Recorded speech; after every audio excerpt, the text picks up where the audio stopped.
So the last video for this second series on pentatonic scales, we're just going to talk about using relative keys to help position your scales when you're playing in a major key.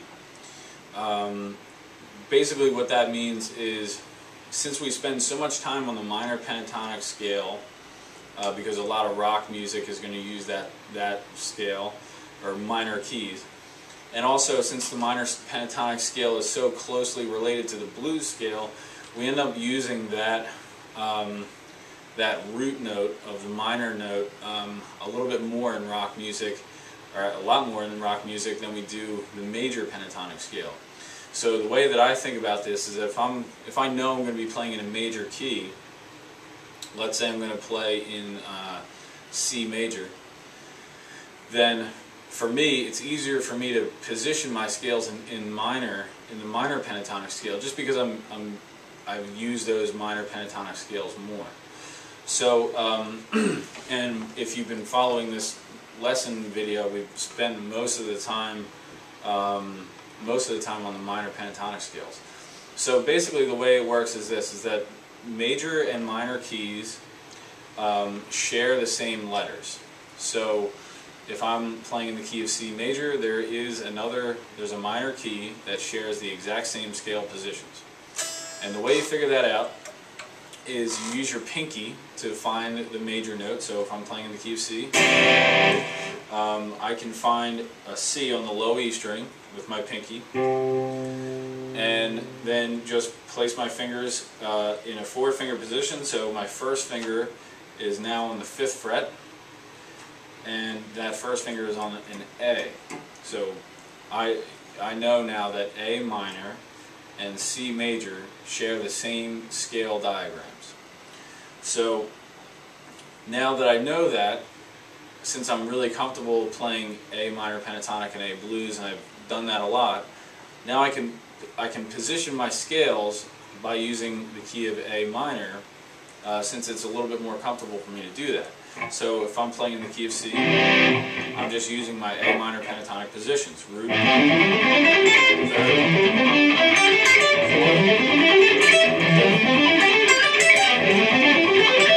and 7th. And then my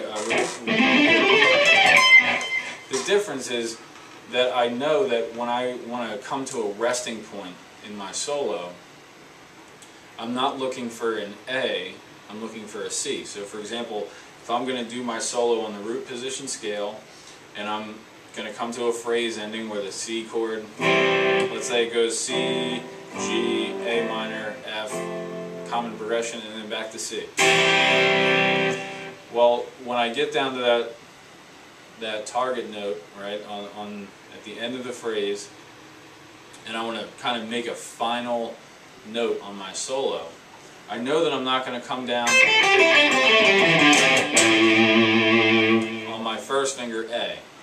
I'm going to try to land on my pinky C, because I know this note now is the root of the chord progression that's being played. I know that's the major note for my pentatonic scale. And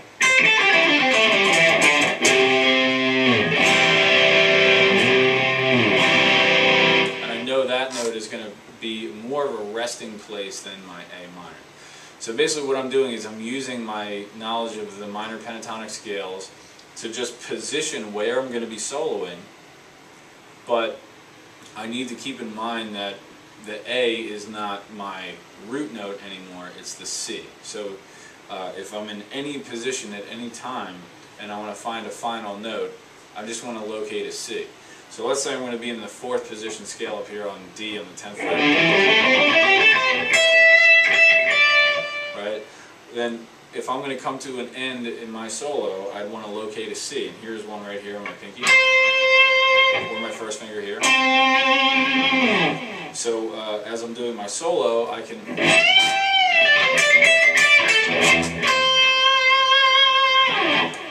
end on that C, and I'll know that's going to be a good target note to finish on. So let's try another key. A lot of songs are in the key of G major. So I'm going to find a G with my pinky, all right, And down in this situation, my first finger would be on the open note, so I know that it's open E then. Or you can do it up here if you want. Here's a G up here. I put down my 4-finger position. My first finger is on E, so that tells me I can use E minor pentatonic scales in the key of G because they are relative keys. Again, I just know that when I'm going to come to a final note or a home bass resting note in my solo, I'd want to locate a G more than an E because the G is my major pentatonic note. So if I'm playing over a G progression, again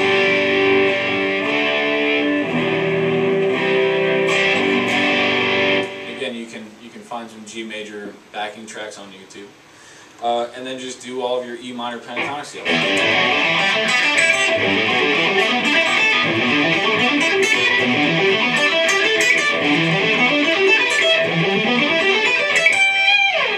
And just remember, if you're going to find a final note, it's going to be that pinky G here, or anywhere you can find a G, you know, in your E minor pentatonic scales. So that's just one way of thinking about playing in a major key. If you already know your minor pentatonic scales really well in a number of keys, then you can think relative. Rather than changing all of the scale names around, and I have that out there. I have that C major pentatonic sheet out there, but I feel like if you do this enough, if you solo enough using the minor pentatonic scales and the blues scales, this to me makes more sense. It helps me locate my scale positions a lot faster because I'm more comfortable with them. So do your best with that. Try to find some major backing tracks online. And then find the note with your pinky. So if you're doing B major, you find B with your pinky, put your 4 fingers down, and this tells you that you're going to use G sharp minor pentatonic. And then you go through the process of what we did in the last video, lesson 2 part 2, which was figuring out how to change keys and position all of your scales. So I hope this helps. I hope it wasn't too confusing, but it's a lot of doing this. You have to practice doing this a lot, and I think it's going to really help your soloing because you'll be able to expand the scales across the entire neck in any key, and you'll get really fast at locating your scale positions. And this is one technique of using the relative major and minor to achieve a faster positioning for your scales. Alright, have fun.